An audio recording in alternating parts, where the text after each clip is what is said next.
Today's lecture is one that I'm particularly interested in and I think is important, and it often gets overlooked. It's not a part of the mainstream discussion of the nonprofit sector, and it's this whole arena of advocacy, lobbying, and campaigning. So most people who go into the nonprofit sector see a social need that they want to address. And so their nonprofit tends to provide services or products to address that need. But what it doesn't do is deal with the systemic reasons or causes for why that need exists in the first place. This is where advocacy and lobbying comes in. It's an opportunity to address the systemic causes of the particular need. I was talking with the executive director of a social justice-oriented nonprofit. She asked me, I was talking to her about her organization, she said, well, Brad, what's your theory of change? And I was like, what? She goes, well, everything you do is going to be driven by your theory of change. How does change occur? And as I thought about it, it was a very fascinating question, because typically in the nonprofit sector, we put our heads down and we just keep working at it. You're working at a food bank, you're like, I'm going to provide food to people who need it. And you could be providing food for your entire life to these people, and there'll be a continuous steady stream of people needing food. But if you don't lift up your head and say, okay, well, why, say in Bloomington, is there a lot of people with high food needs? What's the cause of that? And do I just want to continue to be doling out food for the rest of my life, or do I want to be a part of going upstream and seeing, well, why is there this steady flow of people needing food? Is it because of lack of job skills? Is it because of low minimum wage levels? Or what are sort of the systemic things that are causing people to be food insecure and needing to come to the food bank to get more food? And so advocacy and lobbying relates to these upstream things. And then how that's framed is, what's your theory of change? How do you change the levels of food insecurity in society? It really isn't changed by giving people food. It's changed by changing the system that can then address why people have food insecurity. So if you think about your nonprofit, the nonprofit that you're starting up, what is the issue that you're trying to address? And then what's your theory of change, or how would you go about actually changing that? So not necessarily just by giving out food, but think more big picture. How could you actually work yourself out of business so that your organization would actually no longer need to exist because you've come up with a theory of change that actually over time, like in 5 or 10 years, you'd work yourself out of business and you could go and shift to another type of issue. So throw out like the issue that your organization is attempting to address. Let's pick one organization. Yeah, Jess. We're trying to combat the fact that schools have cut so much arts funding that there is no exposure to the arts in children under the age, or people under the age of 18. Okay, and especially in low resource areas. So inner cities, specifically industrial cities that have either fallen or are struggling. Okay. And so then if we think about that, the nonprofit can continue to exist. And my question would be, what is your theory of change? How does change happen? A lot of it's through branching organizations and stuff like that. Change happens on an upward, on-the-ground level in arts. So it happens in grants, it happens in government fundings. Okay. Yeah? Let's say that they become so successful that they could go to the school board and then they could implement their program into school systems in addition to music programs, or if they don't have any as a new program. So like if they could demonstrate, hey, we've been running this program for 5 years and we've been scrapping funding from grants and foundations, but we can demonstrate the value and the benefit of this program such that schools should feel compelled to incorporate it into their overall budget. And in this sense, it would be sort of lobbying the school board to say, hey, listen, this needs to be mainstream. It can't just be a side project. But just like we have math and science, we think it's just as important to have arts. The other organizations that you're working with, so how would change come about? So like with Good Life, what's your theory of change? So people are underemployed. Do you mean the Good Life? You said Good Life. Oh, I'm sorry, yeah. I think it ultimately goes back further than the age when they don't have the happy job. But ultimately, you could go back to the education they had before that. But the need is just relationships with people who can help. Okay.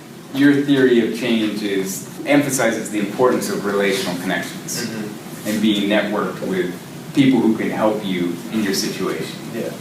Okay, yeah. I think like the people that we're going to be trying to help really maybe haven't ever been asked, you know, like what do they want to do or anything like that is kind of what our theme behind it is, you know, like they might be high school dropouts or just trying to maintain like a sustainable life. Sure. And so like hopefully we just want to help them like discover their passions and kind of give them the tools that they need to like make themselves more professional to take the next step, I guess, in the professional world. So part of the theory of change is actually engaging your constituents and seeing what are the roadblocks, what are the obstacles, what are the things that you haven't had access to that have inhibited you. So that's a big part of it. I mean, a lot of times nonprofits want to save the world, but they don't actually ask the people, what is it that you really need or what could be most helpful or most beneficial. So the last group we'll do is the Bluefields. What's your theory of change with the Bluefields Academy of starting a school in Nicaragua? What's your theory of how to actually bring about substantial change? It's a social norm for kids to like grow up in Nicaragua and like not have education be a high value. It's almost as if they're born into like a working society, like they're just born to like go and get a job and be there for like the rest of their life. So maybe if we could find a way to like get education to be a higher value to where they care more about education, want to go to school and like want to educate themselves, just make it more like important. So these are all three very different. Like we talked about lobbying the school board, helping people with relational connections, engaging the constituents, and changing social norms. So like in the US, it's pretty standard that you go to high school and you graduate from high school. I mean, it's off the charts as far as the percentage of the US population that graduates from high school. And it's actually built into the laws. I mean, there's truancy laws that if you don't go to school, the parents get fined and they get in trouble. And so in Nicaragua, those social norms aren't as strong. So part of Bluefields Academy is providing education, but also trying to change the social norms of that society such that schooling and education is something that everyone does. Yeah. I have a question. If you're like an organization like just a food bank and you're just focused on treating like a symptom of the problem, is it like your responsibility to also try and tackle the greater problem? Like, do people expect that of you, or? What do you think?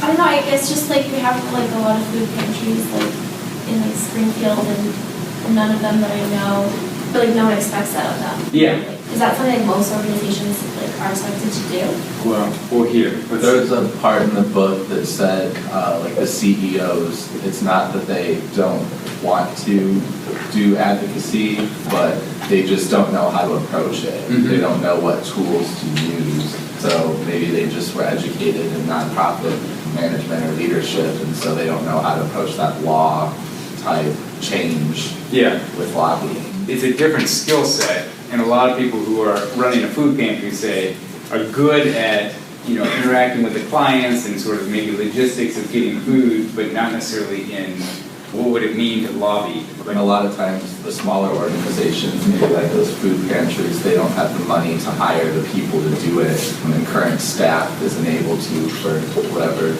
reasons. Jess, what were you going to say? In Atlanta, a lot of the food pantries actually partner with other organizations like underemployment organizations and so places that are either helping you get back to work, drug rehabilitation and stuff. And what they do is that they don't address it themselves, but they facilitate a response.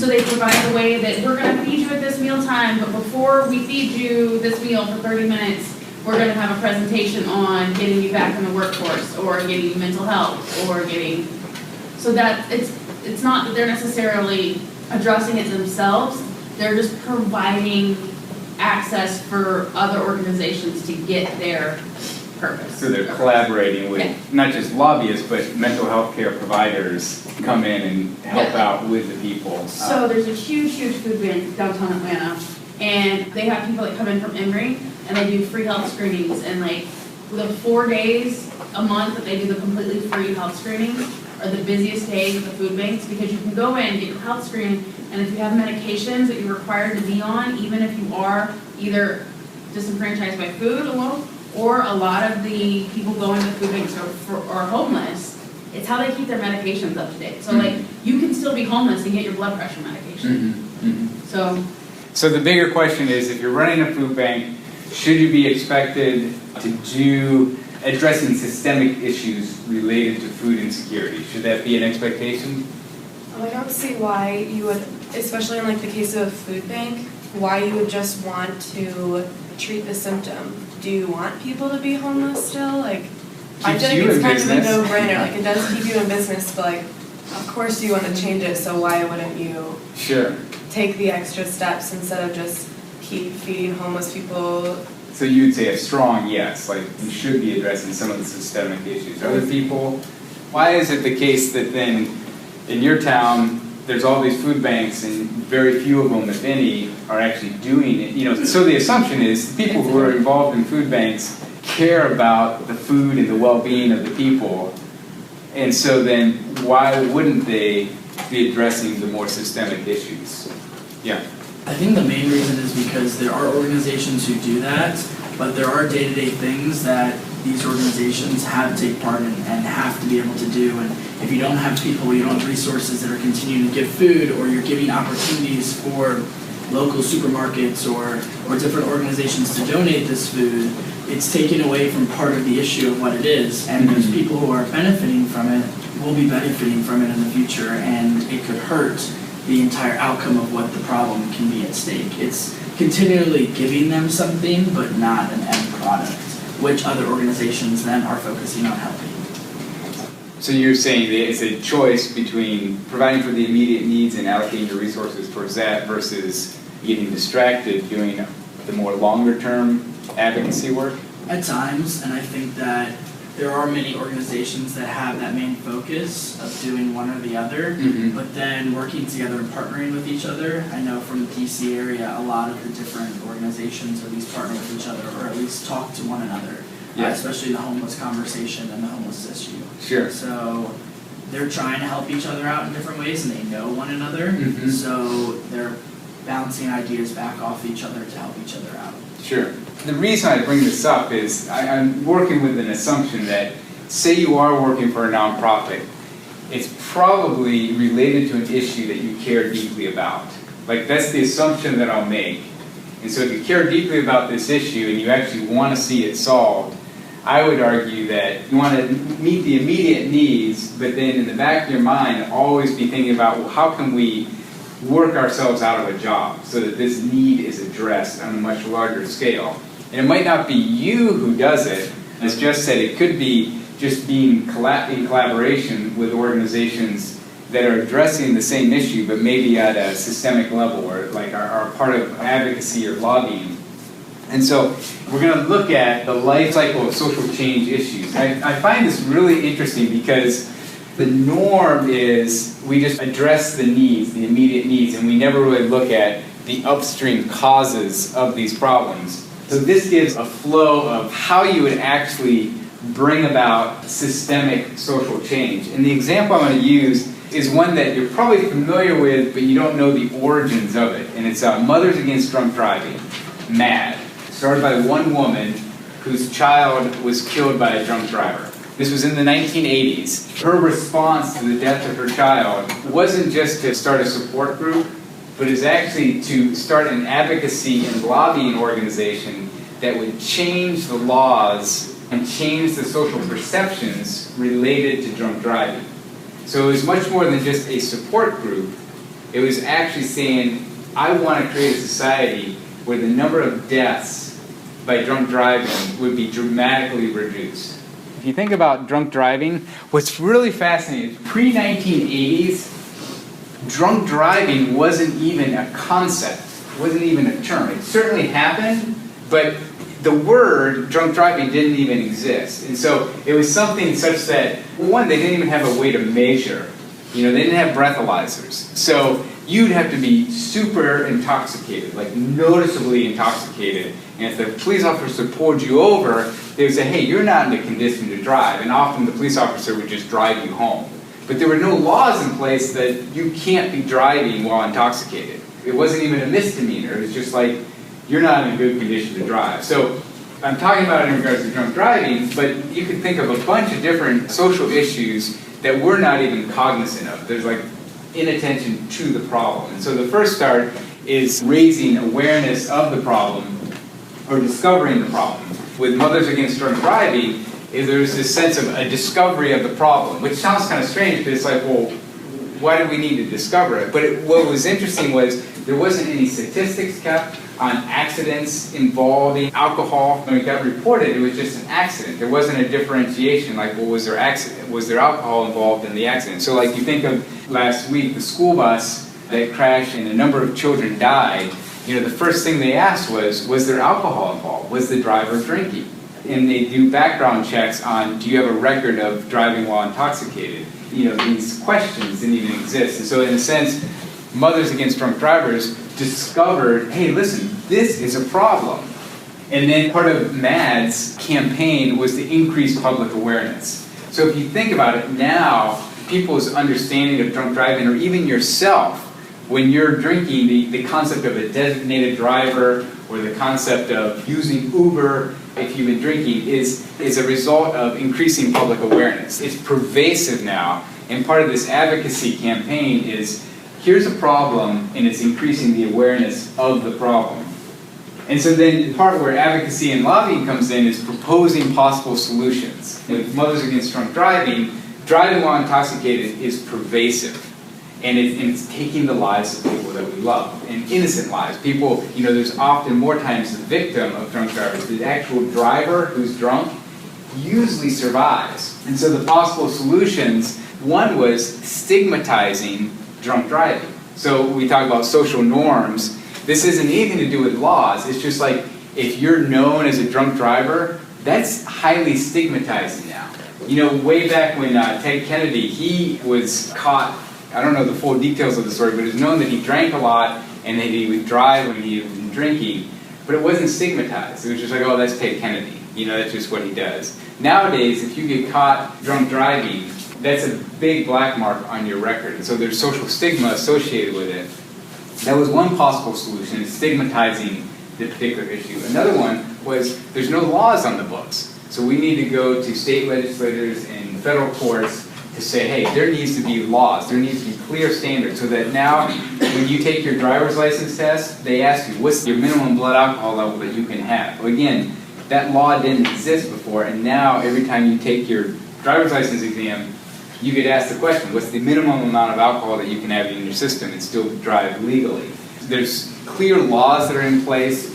So as an organization, the best thing that they had said was the invention of the breathalyzer. So there was no tool to measure how drunk a person was. Another possible solution was, okay, we need some sort of way to be able to measure blood alcohol levels so that we can actually enforce these laws. And they picked those three possible solutions and said, how do we launch those on a large scale?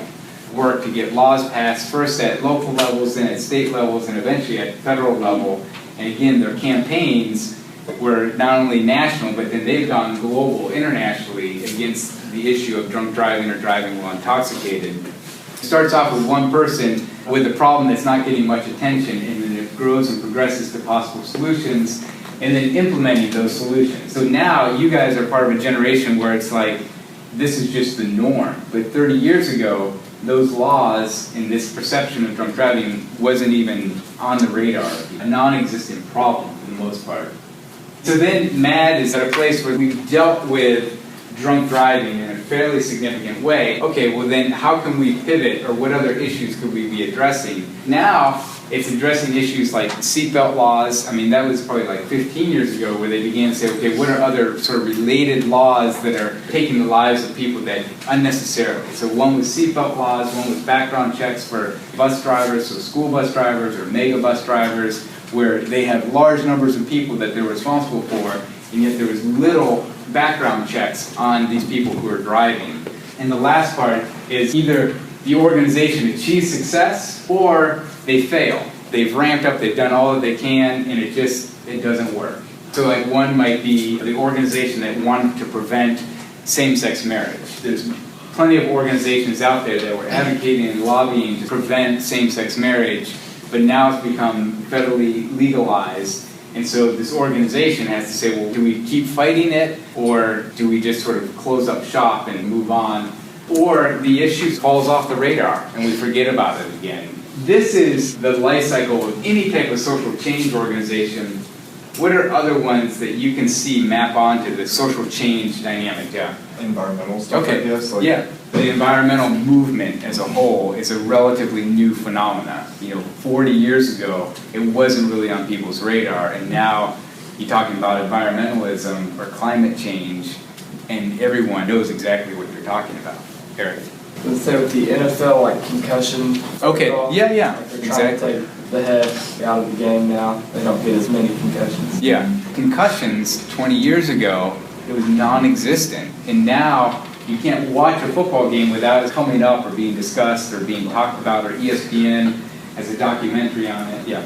I was going to add another one, abolishing segregation or... Yeah, like one good example or concrete one is residential segregation. In the 60s, the amounts of residential segregation by race hit ahead, and they realized that banks and real estate agents were actually directing people to certain neighborhoods and systematically trying to segregate, encouraging people to live in a more segregated society. And it's like, well, wait a minute, we need to have laws in place that protect people from being taken advantage of in that way. Yeah.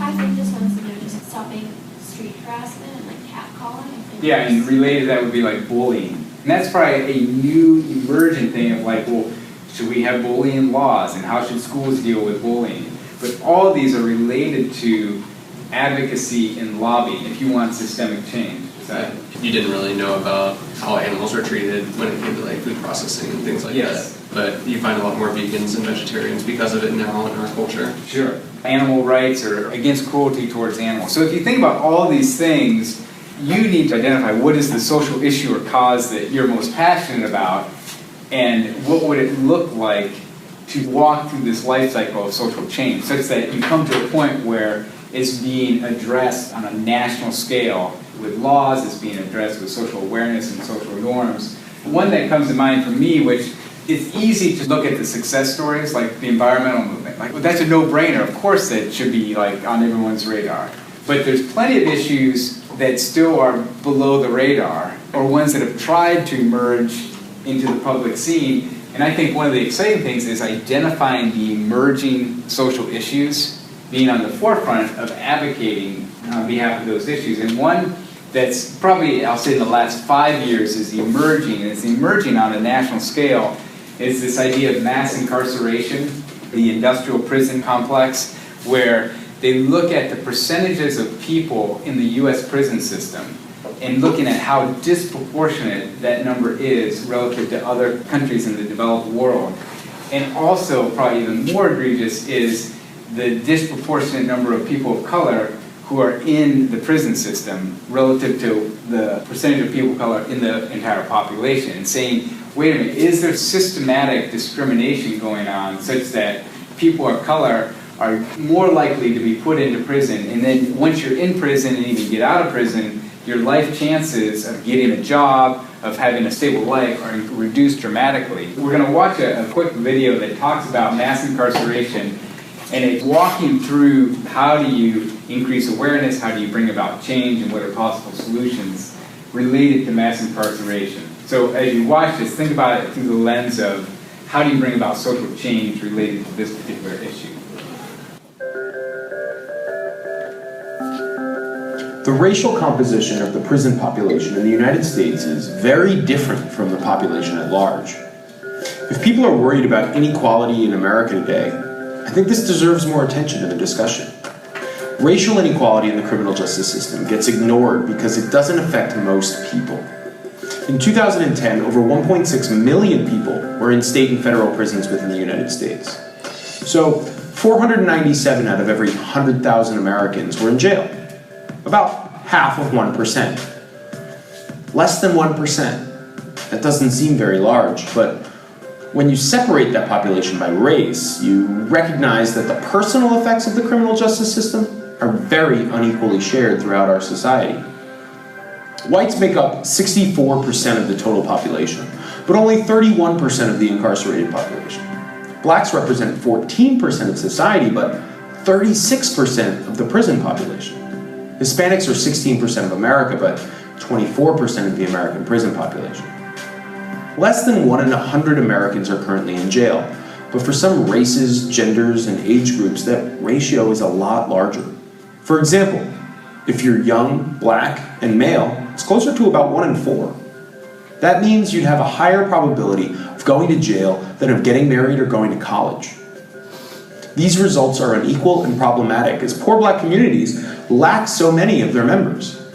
But what can be done? The causes of this trend are undoubtedly complicated and multi-causal. But there is reason to suggest that part of the blame is our criminal justice system itself. In the ways police officers enforce laws, in the ways that laws are written and prosecuted, and more. In many cases, it is not overt racism by individual actors. Many police officers, prosecutors, and judges are undoubtedly trying to be fair and trying to do the right thing. But economics can explain how unequal enforcement of the criminal law happens anyway. This is because the political and bureaucratic structure of the criminal justice system creates perverse incentives. The formal laws surrounding drug prohibition, for example, are written as if to be colorblind. But people with different levels of wealth face different costs and benefits to participating in the drug trade. Different groups consume different drugs at different rates, and lastly, those groups are politically represented in very different quantities. Thus, they are arrested and incarcerated at very different rates. How could minority groups hope to use the political process to fix inequality when they are systematically over-incarcerated and disenfranchised? Despite noble intentions, politics often does not affect the basic incentives of costs and benefits faced by political or citizen actors. We might need a new approach to social change if we are going to address these problems. We definitely need more study into the causes of inequality, and we should admit that radical changes might be both necessary and preferable to the status quo. As you watch this video and look at this topic, what aspects of the life cycle do you see being played out as it relates to mass incarceration or the criminal justice system? Probably increasing public awareness, because like not many people are aware of like this issue. Like they're aware that there's like a lot of people incarcerated, but they're not like really aware of like the unequal like racial. So both the number of people in prison and then the demographics of the people and why that would be the case. And I think it's also a little bit of proposing possible solutions, because like they're talking about like why this is an issue and like how this happened. Mm-hmm. And I think that whenever you're looking into what is the systematic problem, you're also trying to possibly figure out like a way that you can fix it. Sure. Again, this isn't iterative where you need to go step by step, but it's more like a multi-pronged approach. So as you're bringing awareness to the problem, you're also thinking about possible solutions. What are other aspects of the life cycle that you saw or observed just from the video? I mean, it definitely talks about the first two. It talks about the inattention. It talks about that we've now discovered it. We've gotten to increase in public awareness, and now at the end of the video, he talked about proposing possible solutions. We talked about how we could change lobbying and things like that. So I think we've gotten halfway through. They're halfway there. So, well, there is another hand. It could have touched on assessing and redirecting efforts, like not in that they're choosing a different topic to redirect their efforts to, but just a different way, which might be like not lobbying stuff, but instead choosing a radical. I mean, the reason why I picked this example is because it's still a problem. It's not one like Mothers Against Drunk Driving where it's like they've more or less achieved success, like they've accomplished their mission. This one is like, how do we deal with this? I mean, part of it is the privatization of prisons created this perverse incentive to actually keep people in prison and to fill the prison. So there's these incentives that are in place that actually are working to populate, bring more people into prison, because these private prisons have built these big prisons and they want 100% residency. Like if you own a hotel, how do you increase occupancy? Same with these prisons. But if you also think about it with possible solutions, like President Obama has pardoned more people than the last 4 presidents combined. And the people that he's pardoned are people who were convicted of nonviolent drug offenses. In the 80s and 90s, the laws were such that if you had any type of drug-related infraction, very stiff prison penalties. Well, those laws have since changed, but there's a huge number of people in prison that are still serving these longer sentences. And so if you look at the people that President Obama has pardoned, it's been these people with nonviolent drug offenses that, in a sense, under current laws, they've served their full time. So President Obama, that wasn't necessarily one of his agendas. It was people who were advocating and lobbying on behalf of the incarcerated people, saying, hey, listen, these people have been in prison for over 10 years, and the current laws would say that the crimes that they committed, they should only be in prison for 5 years. It's a no-brainer then for you to use your executive order to pardon them, to allow them out of jail.